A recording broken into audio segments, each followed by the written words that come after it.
Welcome, and thank you for joining us on this edition of Ship to Shore. Joining us today is Yonela Mduzulwana. Yonela is a graduate from the Cape Peninsula University of Technology in Nautical Studies and is now a tug master at the port of Saldanha Bay. Yonela, thank you so much for joining us today. Thank you so much for having me. Well, yeah, to get down right to it, why maritime? I think mine is a very different story compared to other people's stories because I've always known that I was going to do maritime. Sure. I'd met, especially coming from Mthatha, I'd met a friend of mine, I think it was between grade 7 and grade 8. Her sister had done maritime and she told me. Yeah. And then I told my mother, "Uba, I'm interested in this thing. And I don't know what it is. I don't know how it goes, but I know for sure that I don't want to be a doctor. I don't want to be stuck in an office. I don't want to do all these things that everyone wants to do." And with the research that my mom and I had done, I knew that I only needed like physics and maths and maybe geography because of the type of job it is. So I picked those subjects and then I applied and then I got provisionally accepted for it. A CPUT, that is. And then a CPUT. I got accepted at both universities because my marks were good, but my final mark in grade 12 wasn't so good. Yeah. When you say both universities, you mean CPUT, Durban University of Technology? Yes. Yes. Yes. Fortunately for me, in that year, they had just introduced something called the extended program. Right. You can do your S1 in a stretch of 2 years as opposed to the 1 year that everyone else does it in. Right. So I in the extended program. So 2010, 2011, I did my S1. Oh, beautiful, beautiful, beautiful. S1 to S1 and S. Okay. No, great. Now we are now at you are now at CPUT. Yeah. Right. So now I want to zoom into that for a short while. All right. Give us a sense of the structure of the program that you went through at CPUT. How many years does the program take? Now you mentioned also an extended program that was included into it. Yeah. Give us a sense of that. Okay. Previously it was called Maritime Studies. Okay. So you have 16 subjects between S1 and S2, 16 or 18. Half of them in the extended program you do in the first year, and half of them you do in the second half of the year. Right. In the second year, yeah. So what a normal person would do in 1 year, when you do in 2 years. Right. And then you go to sea, and unfortunately for some of us, and maybe because we had been in the extended program, preference was given first to the people who had done it mainstream. So we didn't get the opportunity to go to sea in that year, which was 2012. Right. So in 2012, I went back to school. I begged to do at least half of my subjects for S3 and S4, which normally they would say you have to have gone to sea to be able to do. So I was able to do first year. Yeah, so you do your first year in terms of how CPUT works. You do your first year, yeah.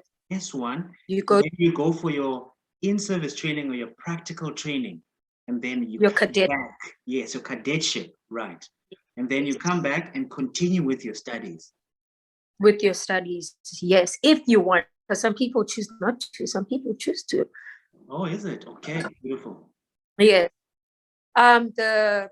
The C time and the S4 is what gets you the diploma. And that's, I think, what gives you the growth in the industry. So some people are actually able to grow with the S1 and the S2 and the C time without the S3 and S4.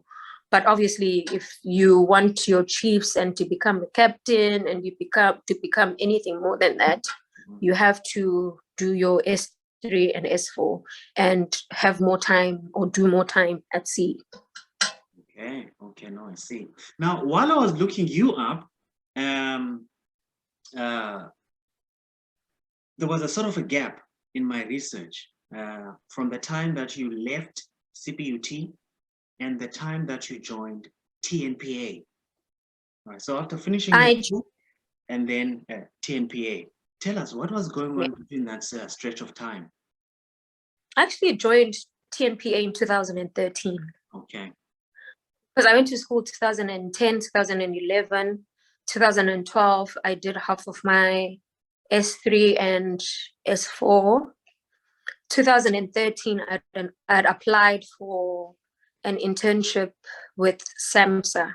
Okay. And cadetship program where people like me who had not had the opportunity to join companies or were not picked up by companies from school got the opportunity to actually sail and get the sea time.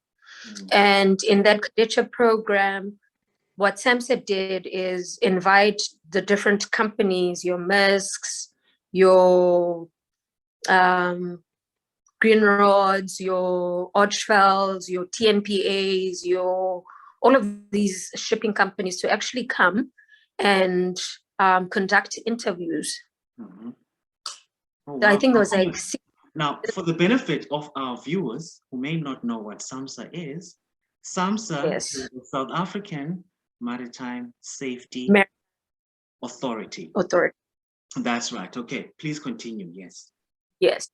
So SAMHSA, we had that cadetship program through USAMHSA, and those different companies would come, and we had training officers most on board, and every Sunday they would like have interviews with a person individually to assess or maybe to see or feel what type of direction a person sort of wants to take in the industry. 2013, went for the interviews, and I got into Transnet as a cadet in their program.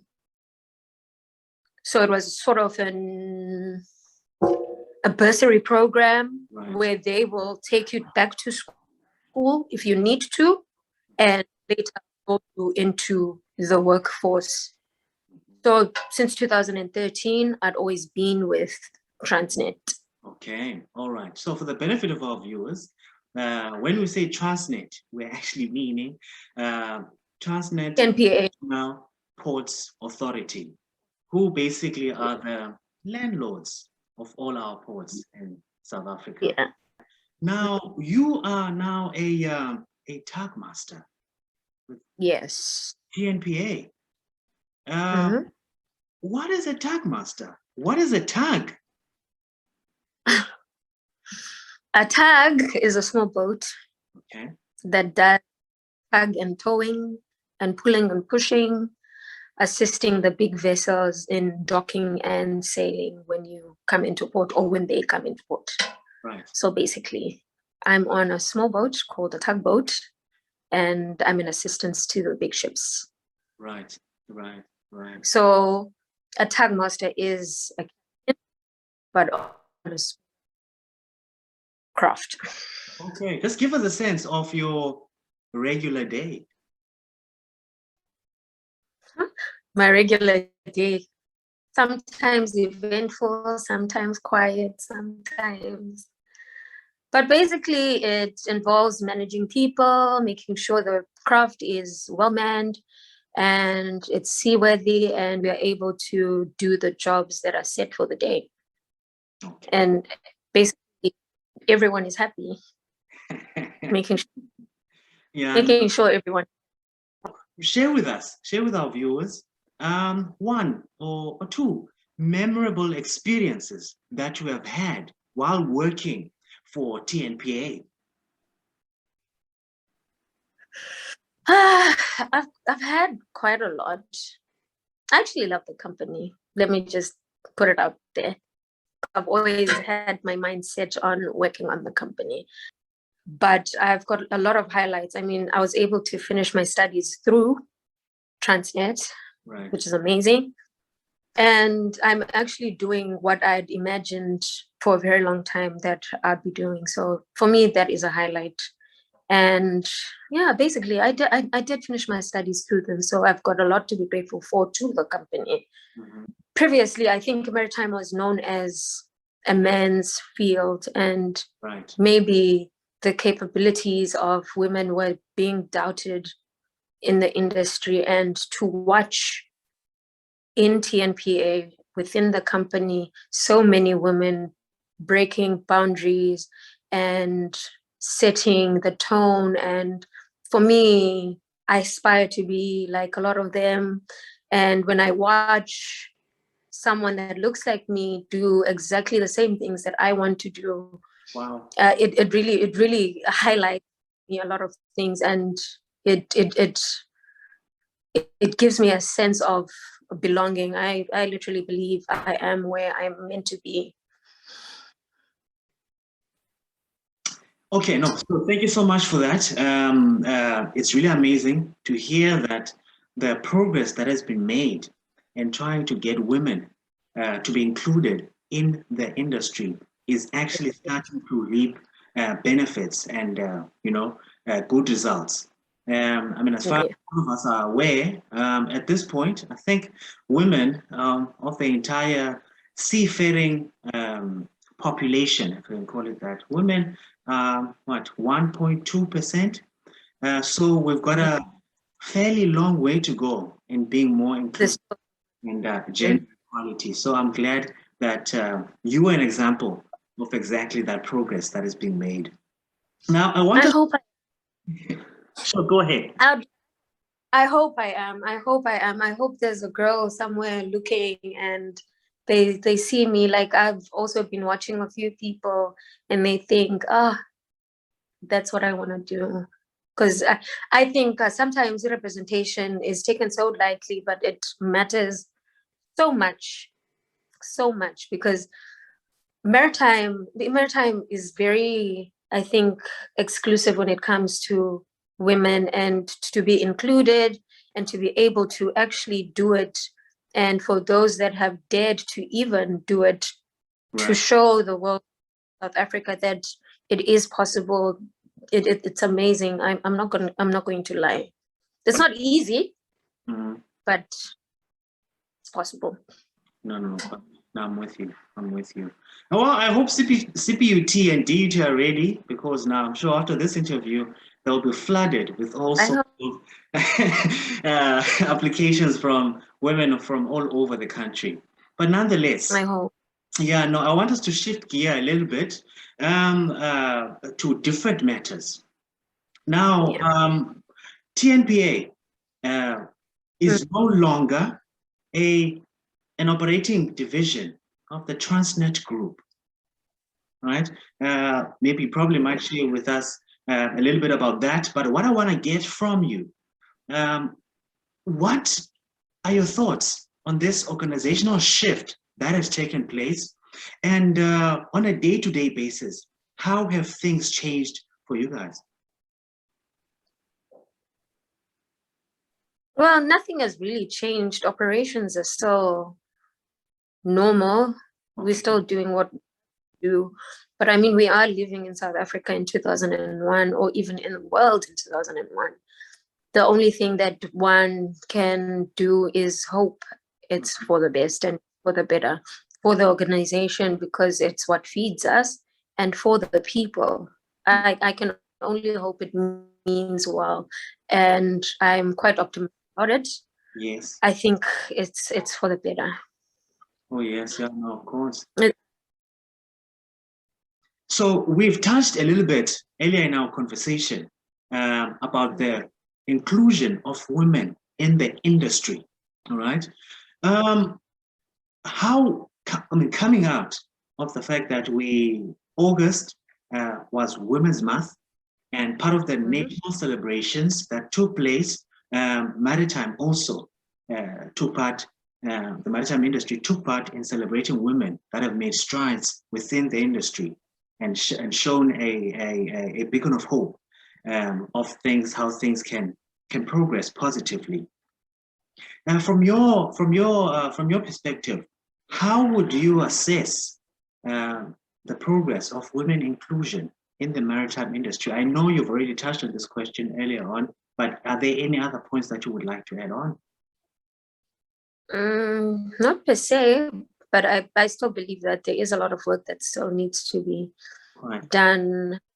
And if you look at where a lot of people that are actually in the industry come from, it's from small towns that don't even have ulwandle close by, trying to get to coastal cities to actually pursue careers in maritime. I think there's a lot of work to be done in those places where it is known that a lot of us come from, to create awareness to the young ones who aspire or who want to be in the industry. And I know there's a fear of what it is, because a lot of people don't even know what maritime is.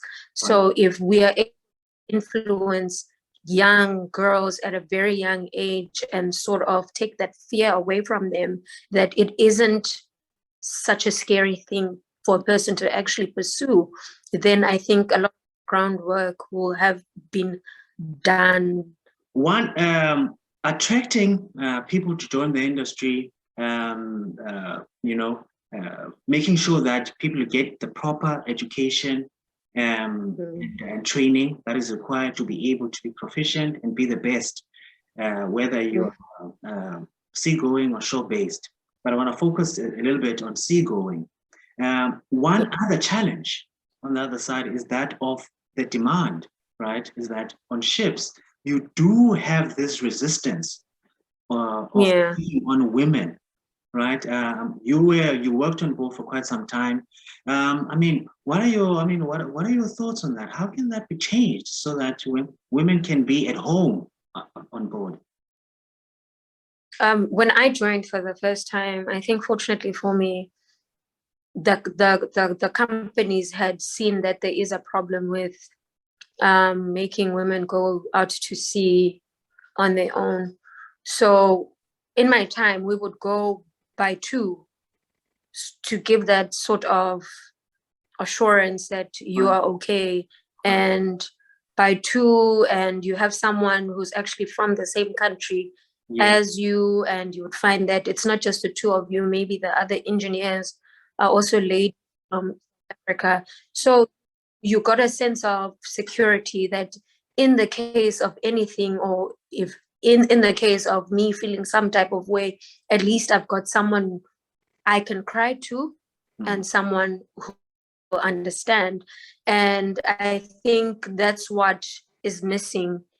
I'm sure by the time that we retire, we would have, tried to give the best of our abilities to try and resolve this problem, so that more young people can be able to pursue a career at sea or in maritime as a whole, without the challenge of being able to find a company or a vessel to do their time on and employment. Now I want us to move to a more lighthearted and a more fun segment of our interview. Our viewers, at this point, I'm going to ask Yonela 5 random questions. She doesn't know the questions. I'm the only one who knows these questions. Obviously, you, your viewers, also don't know the questions. You'll get to hear them now. So 5 questions, very short questions, and on maritime general knowledge and terminology. All right. So, Yonela, are you ready? I'm ready. Okay. Question number 1. In what year does IMO, the International Maritime Organization, intend to reach 40% reduction in carbon emissions? 2030 or 2050?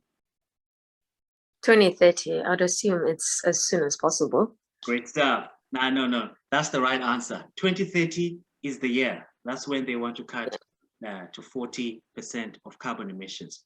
Question number 2. What is the origin of the term Mayday for an emergency radio call? I'll give you several options, then you can choose from them, okay? Option number 1, Mayday was considered an unlucky day.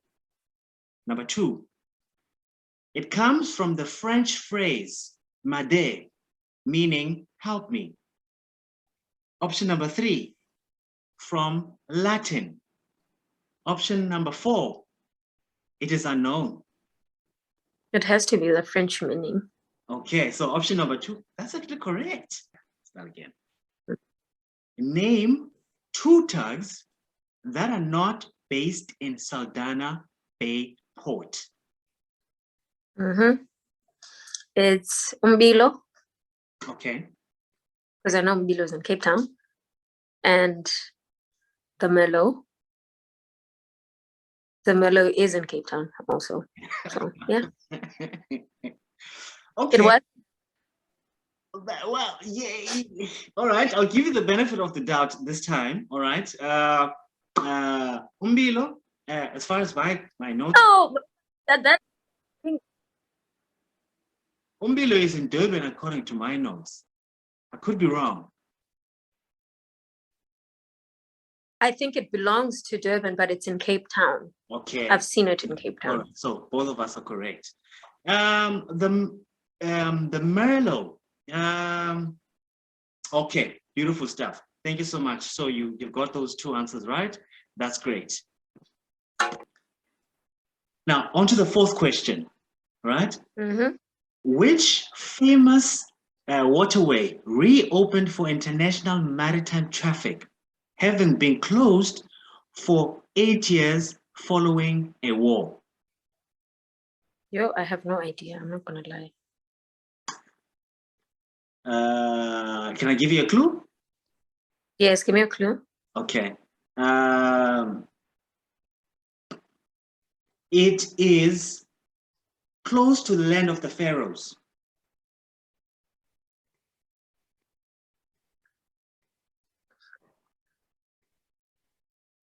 In Egypt.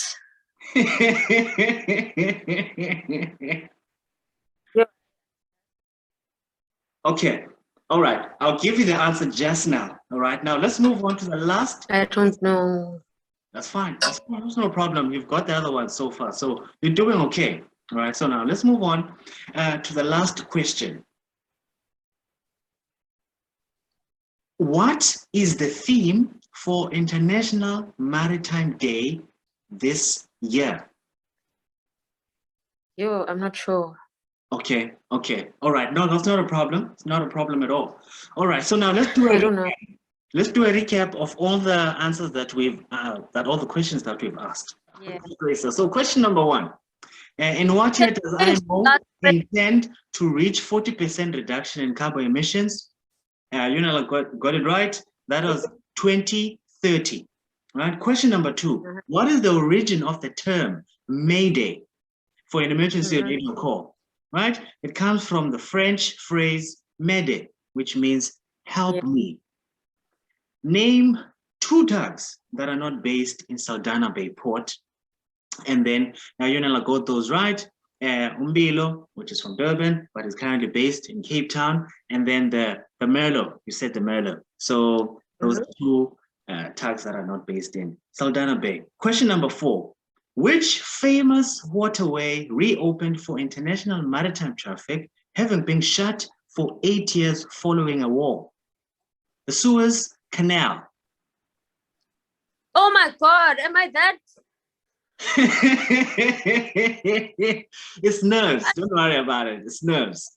Now, the last question. What is the theme for International Maritime Day this year? The theme is Seafarers at the Core of Shipping's Future. The ceremony is going to take place on the 30th of September 2021. So people, please join online, YouTube, Teams, and many other platforms. And if you go on Google or any of these social media platforms or the internet and type International Maritime Organization or World Maritime Day, then you'll be able to pick up something to that effect. All right. So, Yonela, you got 3 out of 5, which I think is a good mark. I feel like the 4th one is going to embarrass me. Who doesn't know that? No, you did great. You did great. Now, as we wrap up this interview, right, this very short interview, where to from here for you? Hopefully, pilotage presents itself for me. That's something I'd like to do in my lifetime. And beyond that, for the benefit of those who do not know what pilotage is or what a pilot is, briefly, just explain that for us. Pilotage is assisting vessels who come from obviously foreign waters. Yes.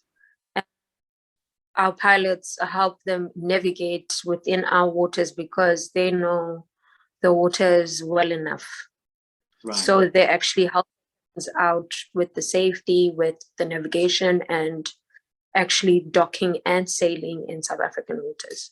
Oh, yes, quite. So Yonela earlier mentioned that she works with these small boats that help the big vessels come into port, right? Now, just to clarify that point, a pilot now is the person who actually goes on board the vessel, onto the bridge, and helps the captain to drive the ship into and out of port, right? Does that capture it? Yes, it does. And the pilot gives orders to me, the tug master, tells me what to do, how to pull him, how to push him, to assist him, because obviously there's a point when they're coming in where they don't use engines and they do need assistance, and the assistance comes from tugs. All right. So you want to move into that space, the pilotage space, and then after that? Yeah, there's still a few boxes that I want to tick. I mean, I've just landed on the ground, and there's so much growing for me to do, and along that growth path that I intend to take, I hope pilotage, and hopefully in the future growing. I mean, one has to study, one has to improve themselves, one has to do something for progress. Oh yeah, sure. Grow. I mean, the plan is to grow within the organization and within the company. Yonela, this has been the most pleasurable interview I've ever had before. Thank you so much for joining us. Thank you for your perspectives and your insight on important matters that affect the industry. Thank you so much. Yeah, to our viewers, thank you so much for joining us yet again. Without you, we would be nothing. And I really like to take this point to appreciate to all our viewers, together with subscribers who are really helping us with the subscriptions on our YouTube channel. It's growing and it's growing daily. Thank you so much for your support and your time.